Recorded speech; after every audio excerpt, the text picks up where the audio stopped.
আজকে মাটির নিচের আলু দিয়ে ব্রয়লার মুরগি দিয়ে রান্না করব। তো মুরগিগুলো কেটে ছোট ছোট পিস করে নিয়েছি আর এগুলোকে ধুয়ে পরিষ্কার করে ঝুড়িতে নিয়েছি।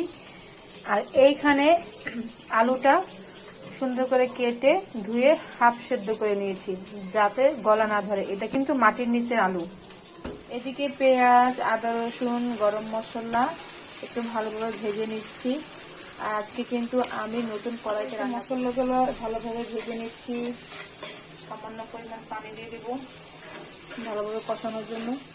তো এই যে মশলাগুলো ভালোভাবে কষানো হয়ে গিয়েছে, আমি এখন মুরগিগুলো দিয়ে দিব।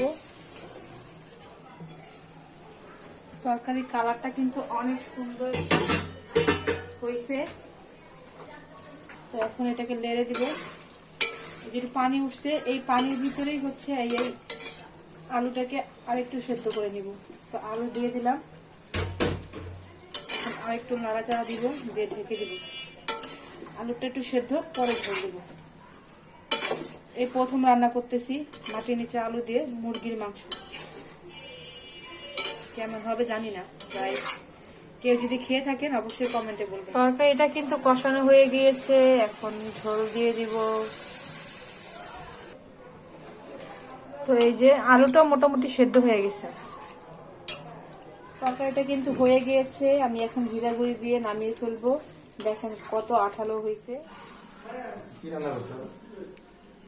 এই যে মাটির নিচে আলু মুরগিতে রান্না করছি। দুলাভাই যে আলু আনছিল দেশ থেকে ওইটা দিয়া, আর ফুলকপি, তারপর হচ্ছে আলু আর পেঁয়াজের কালি দিয়ে ভাজি করছি।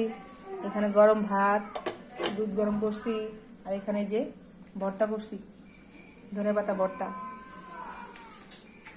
খাইতে বসেন, খাইতে বসেন, অনেক দেরি হয়ে গেছে। তুমি খাইতে আসো।